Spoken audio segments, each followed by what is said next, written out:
ایسا دیو ہیکل کردار یا مخلوق اس پورے عرض پہ تھی اور پھر وہ یکایک غائب کیسے ہو گئی؟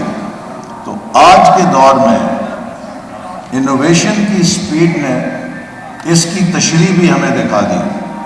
آج سے چند سال پہلے تک ٹیلی کمیونیکیشن کے میدان میں نوکیا اور بلیک بیری ڈائناسورس کی طرح موجود تھے، لیکن آج نوکیا اور بلیک بیری جو کہ اپنے دور کے جائنٹس تھے وہ صفحہ ہستی سے مٹ چکے ہیں۔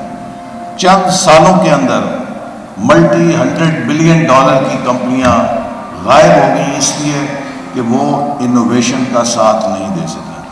تو یہ وہ چیلنج ہے جو آج ہر ملک کو، ہر بزنس کو، ہر اکانومی کو درپیش ہے کہ وہ کس رفتار کے ساتھ آنے والے چیلنجز کے لیے انوویشن کے ذریعے سلوشنز تلاش کرے گا، اور جو اپرچونٹیز ٹیکنالوجی کے ذریعے دستیاب ہو رہی ہیں انہیں وہ کتنی تیزی کے ساتھ اپنے نظام کے اندر امبریس کرے گا۔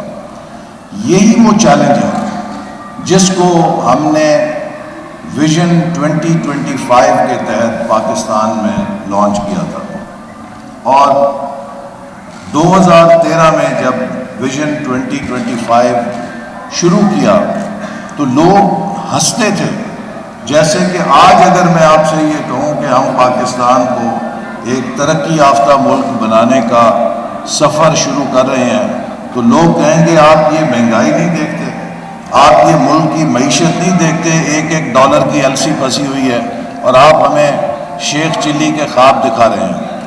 تو 2013-14 میں بھی جب ہم نے کہا تھا کہ پاکستان کو ٹاپ 25 اکانومیز میں بائی 2025 شامل کریں گے، تو جو اس وقت کے بھی سقراط اور بکرات تھے انہوں نے کہا کہ یہ شیخ چلی کے خواب آپ کسی اور کو پیش کریں، چونکہ 16 گھنٹے بجلی نہیں تھی ملک کے اندر، کوئی روز نہیں بیتتا تھا کہ ایک خودکش بمبار کسی ملک کے حصے میں پھٹ کے درجنوں لوگوں کو اپنے ساتھ نہیں لے جاتا تھا۔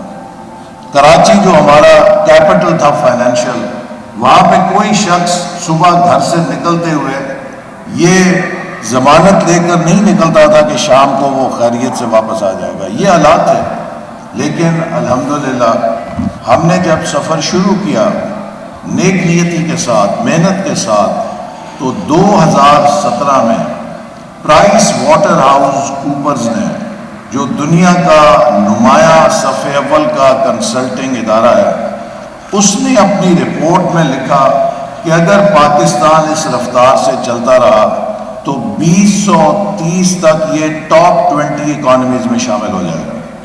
تو یہ ایک غیر معمولی ٹرن اراؤنڈ تھا کہ وہ ملک کے جو 16-18 گھنٹے بجلی سے محروم تھا، جس ملک میں لا اینڈ آرڈر کی سچویشن بے قابو ہو چکی تھی، جس ملک میں کوئی بیرونی سرمایہ کار آنے کے لیے تیار نہیں تھا، جس ملک کو نیوز ویک کے ٹائٹل پہ most dangerous country in the world قرار دیا جا رہا تھا، 3 سے 4 سالوں میں اسی ملک کو وہی بین الاقوامی حلقے فاسٹسٹ 5 ایمرجنگ اکانومیز میں پلیس کر رہے تھے، وہی حلقے اس کو 2030 میں ٹاپ 20 اکانومیز میں شامل ہونے کی نوید سنا رہے تھے، اور وہی حلقے پاکستان کو safe haven for billions of dollars of Chinese investment قرار دے رہے تھے۔ اس ٹرن اراؤنڈ میں کس چیز نے سب سے اہم کردار ادا کیا؟ اس ٹرن اراؤنڈ میں سب سے اہم کردار پاکستان کے سب سے قریبی دوست ملک چائنا نے ادا کیا۔ چائنا پاکستان اکنامک کوریڈور کا منصوبہ، جس کے نتیجے میں 29 ارب ڈالر پاکستان میں سرمایہ کاری کے ذریعے آئے، انہوں نے پاکستان کی بین الاقوامی پروفائل کو تبدیل کر دیا۔ وہی سرمایہ کار جو پاکستان کو ایک غیر مستحکم ڈیسٹینیشن دیکھتے تھے، وہ پاکستان کو للچائی ہوئی نظروں سے دیکھنے لگے۔ 2017 اور 2018 میں میرے پاس امریکہ کے سفیر، برطانیہ کے ہائی کمشنر، یورپین ممالک کے سفراء سب آ کر ایک سوال کرتے تھے کہ ایکسلنسی یہ بتائیے کہ ہمارے ملک کی کمپنیاں سی پیک کے منصوبوں میں کیسے اشتراک کر سکتی ہیں. We also want to join CPEC projects. So this was the change that happened and this is the real change that can happen in any country. اصل تبدیلی یہ ہوتی ہے کہ وہ ملک جسے دہشت گردوں کی ہماجگاہ قرار دیا جاتا تھا اسے عالمی سرمایہ کار دنیا میں انویسٹمنٹ کی سیف ہیون قرار دینے لگے. اور سی پیک کے نتیجے میں ایک لانگ ٹرم پلان تشکیل پایا جو 2030 تک پاکستان اور چائنا کی پارٹنرشپ تھا، جس کے نتیجے میں ہم نے نہ صرف یہ توانائی کے شعبے میں، انفراسٹرکچر کے شعبے میں، زراعت کے شعبے میں، سائنس اینڈ ٹیکنالوجی کے شعبے میں، غربت کے خاتمے کے لیے، ایکسپورٹس بڑھانے کے لیے کام کرنا تھا. سب سے اہم بات یہ تھی کہ سی پیک کے نتیجے میں اگلے مرحلے میں ہم نے انڈسٹریل کوآپریشن کے ذریعے چائنا سے 30 سے 40 ارب ڈالر کی پرائیویٹ انویسٹمنٹ پاکستان کی ایگریکلچر اور انڈسٹری میں لے کر آنی تھی. اور وہ ایک ایسا ٹرننگ پوائنٹ تھا کہ اگر 2018 کی تبدیلی نہ آتی اور تسلسل رہتا پالیسیز میں، اور اگر وہ 30-40 ارب ڈالر کی پرائیویٹ انویسٹمنٹ پاکستان میں آ جاتی تو آج پاکستان کا شمار دنیا کی تیز ترین ترقی کرتی ہوئی معیشتوں میں ہوتا. لیکن بدقسمتی سے ہم نے اپنے ہاتھوں سے اس ترقی کے سفر کو کریش کر دیا. اور میں 2017 میں، آپ گوگل پہ جائیں آپ کو نکل آئیں گی یوٹیوب سے میری پرانی تقریریں، اس قسم کے ہر سیمینار میں یہ بڑی دردمندی کے ساتھ کہتا تھا کہ قدرت نے ہمیں تیسرا موقع دیا ہے. ہم 2 کیچ ڈراپ کر چکے ہیں پہلے ترقی کے. ایک 1960 میں جب ہم ایمرجنگ جاپان تھے، اور پھر 1965 کی جب جنگ آئی اس میں الجھ کے ہم ڈی ٹریک ہو گئے. دوسرا موقع ہمیں 1990-91 میں ملا تھا جب اس وقت کے پرائم منسٹر نواز شریف نے ڈی ریگولیٹ کی اکانومی، پرائیویٹائزیشن کو پروموٹ کیا، لبرلائز کی اکانومی کو، جو کنٹرولز تھے وہ ختم کیے، فائنینشیل سیکٹر کو پرائیویٹ سیکٹر کے لیے اوپن کیا، ٹیلکوز کو موقع دیا کہ ٹیلی کمیونیکیشن سے PTCL کی منوپلی ختم کی. وہ ساری اصلاحات نے پاکستان کو ایک دم 7.7% گروتھ پہ کھڑا کر دیا. لیکن اس حکومت کو سال میں چلتا کیا. بھارت نے ہماری وہی پالیسیز لے کے 10 سال تسلسل سے سفر کیا اور بائی 2000 ہمیں اوورٹیک کر گیا. سو میرے عزیز حاضرین کرام، آج 75ویں سالگرہ کے موقع پر ہمارے سامنے ایک بہت بڑا دوراہا ہے کہ کیا ہم وہی کھیل دہراتے رہیں گے جو ہم 75 سال سے کھیلتے رہے ہیں، یا ہم ایک نیا طرز عمل، ایک نئی راہ اپنائیں گے. دنیا میں Japan, Korea, South Korea, Malaysia, China, Thailand, Vietnam, ترکی، انڈیا، بنگلہ دیش، جس ملک نے بھی ترقی کی ہے، ایک چیز آپ کو کامن نظر آئے گی. ہر ملک میں کم از کم 10 سال کا پالیسیز کو تسلسل ملا ہے. اگر آپ اپنے ہمسایہ ملک میں دیکھیں انڈیا میں، تو BJP اور کانگریس کی تمام حکومتوں نے 2 ٹرمز پوری کی ہیں. چونکہ ایک اکنامک پالیسی کو نتیجہ خیز ہونے کے لیے کم از کم 10 سال کا تسلسل چاہیے ہوتا ہے. اگر آپ اسے بیچ میں توڑ دیں گے تو پھر 0 میٹر میں جا کھڑے ہوں گے اور یہ بار بار آپ 0 میٹر شروع کرتے رہیں گے. تو اس لیے آج ہم سب کو اس خطرے کا احساس ہونا چاہیے جس جگہ پر ہم کھڑے ہیں. ہم ایک برنک کے اوپر کھڑے ہیں. لوگ ہم سے سوال کرتے ہیں کہ آپ لوگ بال آپ کے سیاست میں سفید ہو گئے ہیں، آپ لوگوں میں اتنی عقل سوجھ بوجھ نہیں تھی کہ ملک کے کیا حالات ہیں اور آپ نے سارا ملبہ اپنے اوپر لے کے اپنے آپ کو پھانسی پہ چڑھا دیا ہے. آج لوگوں کے تیر اور نشتر آپ کی طرف آ رہے ہیں, تو آپ لوگوں کو کیا دماغ چھل گیا تھا؟ ہم اتنے بیوقوف نہیں تھے. دیکھیے میں اکثر کہتا ہوں کہ آپ گھر سے نکلیں نیا جوڑا پہن کے اور راستے میں آپ کو کوئی اپنا عزیز زخمی حالت میں, مضروب حالت میں سسکتا ہوا نظر آئے, تو کیا آپ یہ سوچتے ہیں کہ میں نے بوسکی کا جوڑا پہنا, اس کو اٹھایا گاڑی میں ڈالنے کے لیے تو میرا جوڑا خراب ہو جائے گا, خون لگ جائے گا؟ کیا آپ یہ سوچتے ہیں کہ اس کو گاڑی میں ڈالا تو گاڑی کی کوشش خراب ہو جائے گی؟ آپ اسے اٹھا کے فوراً ہسپتال لاتے ہیں تاکہ اس کی جان بچائی جائے. اور ہسپتال میں پھر ڈاکٹر یہ نہیں کہتا کہ I have any candies to give, وہ کہتا ہے کڑوی گولی ہے, ایک آپریشن بھی کرنا پڑے گا اور مریض کو تھوڑی تکلیف بھی برداشت کرنی پڑے گی, لیکن پھر ٹھیک ہو جائے گا.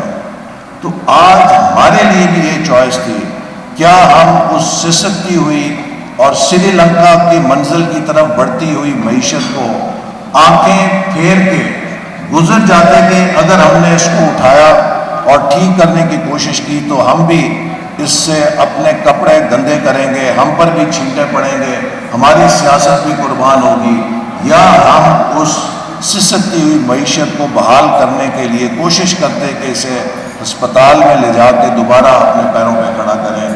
ہمیں اس بات کا غم نہیں ہے کہ اس عمل میں ہمارے کپڑوں پہ چھینٹے پڑے ہیں, لیکن ہمیں اس بات کا اطمینان ضرور ہے کہ انشاءاللہ تعالی سال 2 سال کے اندر جس راستے پہ ہم چل رہے ہیں, جیسے 13 اور 18 میں ٹرن اراؤنڈ کیا تھا, پاکستانی قوم دوبارہ پاکستان کو ٹرن اراؤنڈ کرے گی اور ہم پھر اس فاسٹ ٹریک کے اوپر چلیں گے. لیکن اس ٹرن اراؤنڈ کے اندر ہمیں اپنی غلطیوں سے سیکھنا ہے کہ وہ کون سی غلطیاں جو ہمیں بار بار اس بحران میں پھینکتی ہیں. سب سے بڑی غلطی یہ ہے کہ we have failed to turn Pakistan into an export led economy. دنیا میں جس ملک نے ترقی کی ہے اس نے استحکام کے بعد جو دوسرا کام کیا ہے وہ اپنی ایکسپورٹ کیپیبلٹی بڑھائی ہے. دنیا میں ہر ملک جو ہم سے پیچھے تھا کئی گنا ہم سے ایکسپورٹس بڑھا کے آگے نکل گیا اور ہم وہیں کے وہیں کھڑے رہے.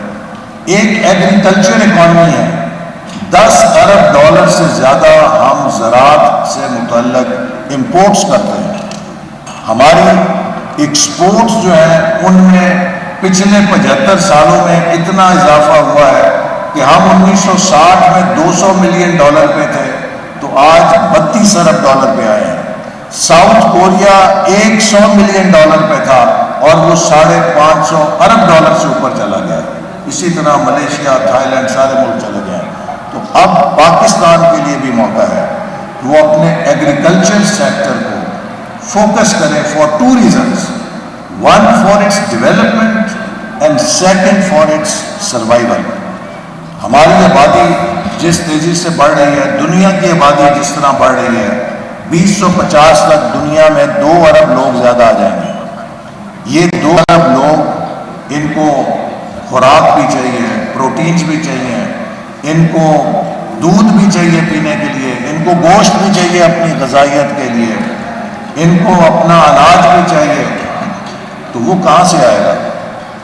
یقیناً اس کے لیے جو اینیمل ہماری انڈسٹری ہے, جو ہماری پروڈکشن ہے, اسی کو ہمیں کئی گنا بڑھانا پڑے گا تاکہ لوگوں کو خوراک بھی ملے, لوگوں کو ان کی غذائیت بھی ملے اور لوگوں کو ڈیری پروڈکٹس بھی ملیں. پاکستان کی آبادی 22 کروڑ ہے. 2050 تک اندازہ ہے کہ 33 کروڑ ہو جائے گی. گویا کہ 10 کروڑ سے زیادہ افراد شامل ہو جائیں گے. ان 10 کروڑ افراد کو کیسے فیڈ کرنا ہے؟ اللہ تعالیٰ نے قرآن مجید میں جانوروں کو اپنی نشانی قرار دیا اور وہ ایکو سسٹم جو اس پلانٹ ارتھ کے اوپر بنایا ہے اس کا ایک لازمی جز قرار دیا ہے. اور اسی لیے ہماری تاریخ میں آپ دیکھیے جانوروں کی کیئر کرنا اور جانوروں کو بھی عزت اور احترام سے پیش آنا ہماری مذہبی تعلیمات کا حصہ رہا ہے. تو ہمارا بھی اب چیلنج ہے کہ ہم کس طرح، جیسے یہاں پہ بات ہوئی ون ہیلتھ کے پرسپیکٹو میں، انسانی جانوں کو، جانوروں کی جان کو اور اپنی انوائرمنٹ کو انٹیگریٹ کرتے ہیں۔ ہمارا ملک دنیا کا بدترین کلائمیٹ ڈیزاسٹر سے ولنریبل کنٹری ہے، اور کلائمیٹ ڈیزاسٹر سے جہاں انسان متاثر ہوتے ہیں وہیں لائف سٹاک بھی متاثر ہوتا ہے۔ آپ نے دیکھا پچھلے سال کس طرح ہمارے ہزاروں کی تعداد میں لائف سٹاک سیلاب کی اور طوفان کی نظر ہو گیا، جس کی وجہ سے ہماری غریب آبادی مزید غریب ہو گئی، چونکہ جو لائف سٹاک ہے وہ ان کی عمر بھر کی سیونگ بھی ہے اور ان کا لائیولیہوڈ بھی ہے۔ تو اس وجہ سے ضروری ہے کہ ہم لائف سٹاک کے شعبے میں، اینیملز کی صحت کے شعبے میں جدید ٹیکنالوجی کو بروئے کار لائیں، تاکہ ہمارے جانوروں کی پیداواری صلاحیت سے ہم اپنے مستقبل کی ضروریات کو پورا کر سکیں۔ پاکستان کے لیے چیلنج یہ ہے، میں اکثر یہ کہتا ہوں کہ کیوں مڈل ایسٹ کے اندر پولٹری جو ہے وہ برازیل سے آتی ہے، وہ پاکستان کیوں نہیں مڈل ایسٹ کو پولٹری فراہم کر سکا؟ مڈل ایسٹ کے اندر کیوں لائف سٹاک جو ہے وہ آسٹریلیا اور نیوزی لینڈ سے جاتا ہے، پاکستان ان کے لیے یہاں سے کاؤز کو نہیں پروڈیوس کر سکا جو کہ نیکسٹ ڈور تھا؟ کیوں مڈل ایسٹ میں جتنی ڈیری پروڈکٹس ہیں وہ اسکینڈینیوین کنٹری سے آتی ہیں، جبکہ ہم دنیا کا 5واں سب سے زیادہ دودھ پیدا کرنے والا ملک ہے؟ وجہ یہ ہے کہ ہم نے کبھی پروڈکٹیوٹی کے اوپر فوکس نہیں کیا۔ ہمارے جانور کی اوسط ملک پروڈکشن، اس کے باوجود کہ ہم 5واں سب سے بڑا دودھ پیدا کرنے والا ملک ہے دنیا میں، لیکن ہماری اوسط پیداوار جانور کی کوئی 1300 یا 1500 لیٹر ہے سال کی۔ اسرائیل کے اندر 12,000 لیٹر ایک جانور سے وہ لے رہے ہیں، تو ہم کیوں نہیں لے سکتے؟ کیا ان کے پاس کوئی علیحدہ دماغ ہے جس سے وہ 12,000 13,000 لیٹر سالانہ دودھ کی پروڈکشن اپنے جانوروں سے لے رہے ہیں؟ گندم، کپاس، چینی، گندم، کپاس، یہ شوگر کین، فروٹس، ہر ایگریکلچر پروڈیوس میں we are among the top 10 producers in the world, but when it comes to productivity per hectare yield, we are amongst the lowest. Why? Because we have poor on-farm management practices, we have poor research. So it is about time کہ university سے ہم technology کی application کے ذریعے وہ solutions create کریں جو ہمیں بریک تھرو پرفارمنس دیں۔ ہمارا حل عام معمولی کارکردگی میں نہیں ہے۔ We need breakthrough ideas. We need breakthrough performance. اور یہ تبھی ممکن ہے کہ جب ہماری یونیورسٹیز اس تعلیم کو، اس تجربے کو، اس نالج کو جو انہوں نے اب ایکیومولیٹ کر لیا ہے، اس کو انڈسٹری کے ساتھ مل کر پاکستان کی اکانومی کی ترقی میں بروئے کار لائیں۔ 1998 میں جب میں ویژن 2010 کر رہا تھا تو میں نے تمام وائس چانسلرز کو بلایا اور ان سے کہا کہ بتائیے پاکستان میں سائنس اور ٹیکنالوجی کے شعبے میں کتنے پی ایچ ڈیز ہیں؟ تو مجھے یاد ہے تقریباً 350 پی ایچ ڈیز تھے اس وقت، اور ان سے پوچھا کہ اگلے 5 سالوں میں ریٹائر کتنے ہو جائیں گے؟ تو 60 سے 70% نے اگلے 5 سالوں میں ریٹائر ہو جانا تھا۔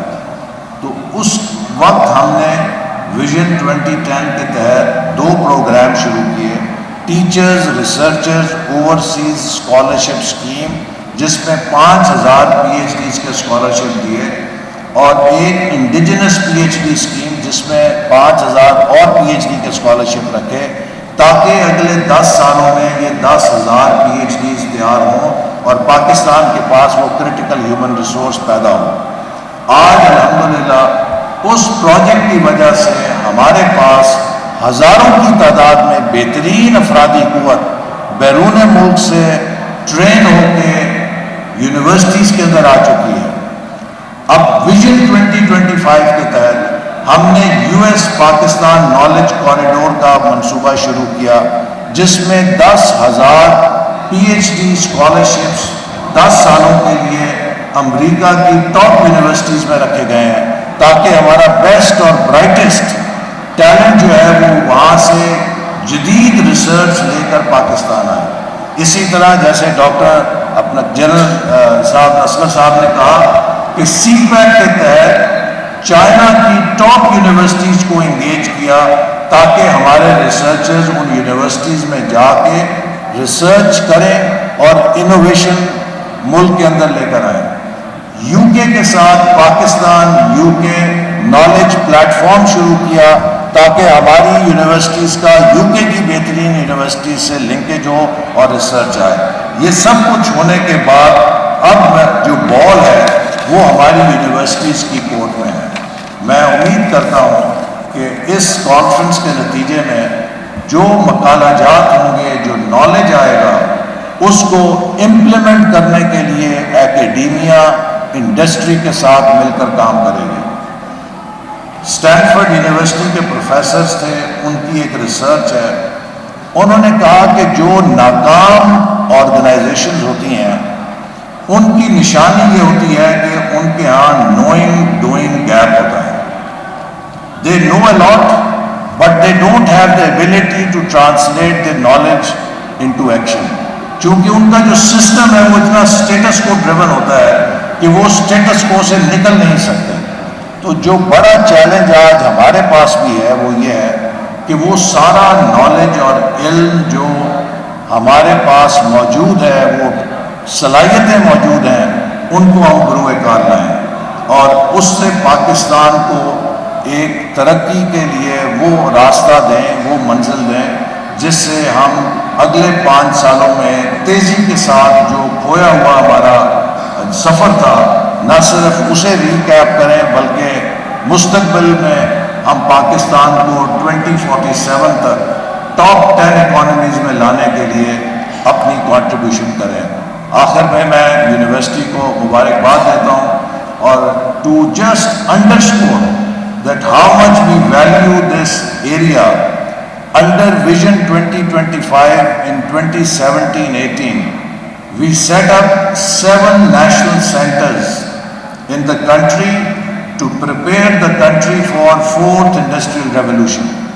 اور ان 7 میں ایک جو نیشنل سینٹر تھا وہ تھا لائف سٹاک بریڈنگ, جینیٹک اور جینومکس کا سینٹر تھا جو روات میں قائم ہے, جس کا مقصد یہ تھا کہ ٹاپ آف لائن جو ریسرچ ہے اس کو پاکستان کی تمام ویٹنری یونیورسٹیز کے ساتھ مل کر ملک کو ایک لیڈنگ ایج کے اوپر لے کے جائے. اسی طرح artificial intelligence, cyber security, big data, cloud computing, اسی طرح automation, robotics, applied mathematics, space technology, ان کے بھی نیشنل سینٹرز بنائے گئے جو کہ لیڈنگ ایج تھا نالج کا تاکہ پاکستان 4th انڈسٹریل ریولوشن کے لیے تیار ہو. آج بائیو ٹیکنالوجی ہیومن ہیلتھ کو اور اینیمل ہیلتھ کو ریولوشنائز کر رہی ہے. آج جینیٹکس اور جینومکس جو ہے وہ اس شعبے کو ایک نئے ریولوشن کے دھانے پہ لا کے کھڑا کر دیا ہے اور ضرورت اس بات کی ہے کہ ہم ان شعبوں میں اپنی صلاحیت کو تیزی کے ساتھ بڑھائیں اور چائنا جیسا جو دوست ملک ہے, جو ریلائبل ملک ہے, اس کے تجربے سے فائدہ اٹھا کے ہم اپنی ترقی کو تیزی سے آگے لے کے جائیں. پاکستان زندہ باد.